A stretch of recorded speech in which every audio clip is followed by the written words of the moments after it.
Morning. Tips for selling a fixer-upper. And Los Gatos House of the Week. Let's get moving. I run into a lot of houses that are fixer-uppers, and they're not complete teardowns. A lot of them are just typical homes that people live in, and these start projects and they don't complete them, or they need a little bit of love, or there's maybe a leak somewhere. Life happens, right? Sometimes life gets in the way and prevents you from getting your house fixed and repaired. And I always try to talk to you about my home inspection checklist. That's why it's important to know what people are looking for when they go to buy a house. It helps you match that. And that's what this article is about. The link is down below and in my blog. So please do take a look at this. I look at Realty Times all the time, and this is written by Ashley Sutphin. Be realistic about the situation. Do I ever tell people you absolutely should remodel your kitchen? Put $150,000 into your kitchen. I always say, make it look good, put a little lipstick on the pig or frosting on the cake and make it look nice, right? If it's old and dated, paint the cabinets, get rid of the old countertops, put appliances in there. And yes, that's going to be a pretty hefty price tag, but it's far better than spending $150,000 and only getting $90,000 out of it that way. That way, when somebody comes in, they go, oh, look, it looks nice and fresh. I'm going to have to remodel the kitchen someday. That's like 1970s. So yeah, put some money into it. If you have cracks around the windows, your doors, you have broken windows, you have appliances that don't work, absolutely. Because somebody's going to tell you that I am willing to buy your house, but not at the price you're asking. I'm willing to pay this because I've looked at 50 other houses and I know your house is worth this. So I might not make an offer on it because I think it's overpriced. And if I see it sitting there for 40, 60, 90 days, then I'm going to see you lower your price, and then I'll take advantage of that because then you become a desperate seller. So pricing, condition, and location and market condition is always important too. Understand what buyers want. That's why you use an agent. Agents understand the process. They understand how to talk to buyers and what buyers are looking for. When they do open houses, they're interviewing people and talking to them about what they like and what they don't like, what they're looking for, and they get a consensus of what people are looking for. Not every buyer is the same. You have to remember that one buyer might be like, hey, I want a completely turnkey house. I'm willing to pay a premium for it. Or I might be budget limited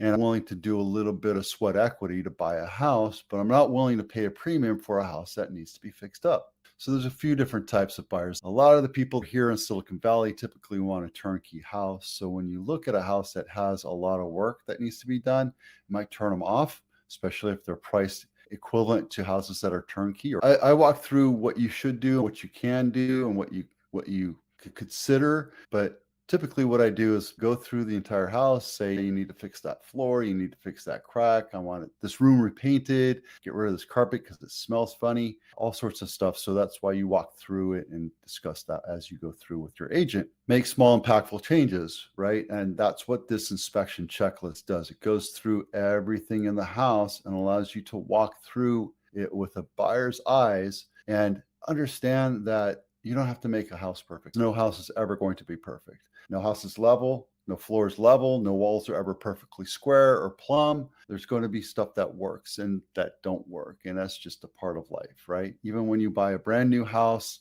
you'll see things that are broken. And that's why they give you that 1-year warranty so that they come in and fix whatever issue that you might have. You can take out a renovation loan, but I always say make the budget $25,000 to $30,000, which is a lot of money, but in Santa Clara County, it can fix up quite a bit of stuff. And what you don't use, you just don't take out. So you're good. So I would say take out a home equity line. Renovation loans right now, I don't see a need for it here. In different markets, it might be completely different. I have competition coming in when I'm sitting down with listing appointments and that you need to remodel your kitchen and redo your bathroom and pool. Next thing you know, you're spending $150,000 and you just don't need to do that. You should make the house look nice and decent. If the cabinets are worn or broken, get them fixed, right? Different little things. So there you go. Enough of that. Okay, I already told you about the home inspection checklist. Los Gatos House of the Week, not my listing, $2.5 million. 3-bedroom, 2.5 bath, 1,900 square feet, built in 2020. And this is a pretty awesome house. It's been on the market 30 days and it started at 2.5 and now it's down $250,000.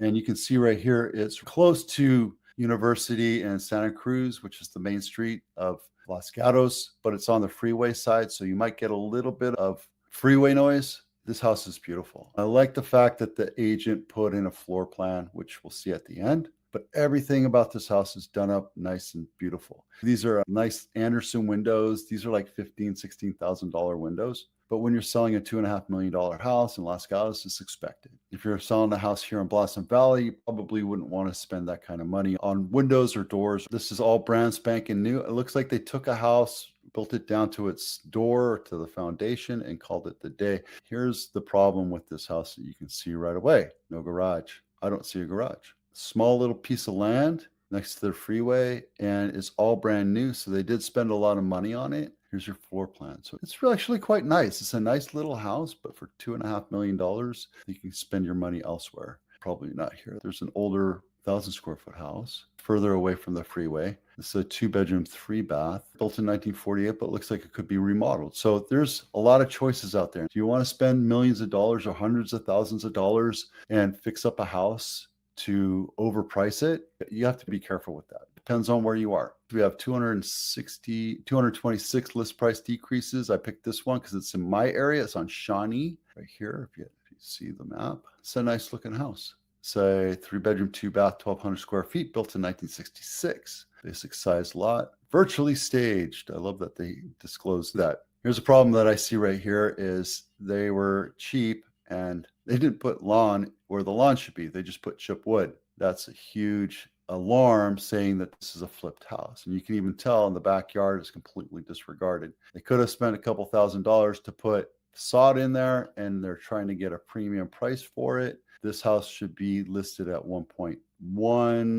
to 1.2 in order to get it sold. So this one's probably going to, it originally started at 1.5, been on the market 86 days. And it looks like it's a new listing. So maybe it's a new agent or new agent took it over. They started at 1.5 and now they're down to almost less than 1.4. Really should have started at 1.2 to 1.25. Well, I would have said 1.2 and bid it up and see what the market would have got. They're trying to be market makers without a lawn. So you miss one little thing and it's going to turn buyers off. They didn't bother staging it.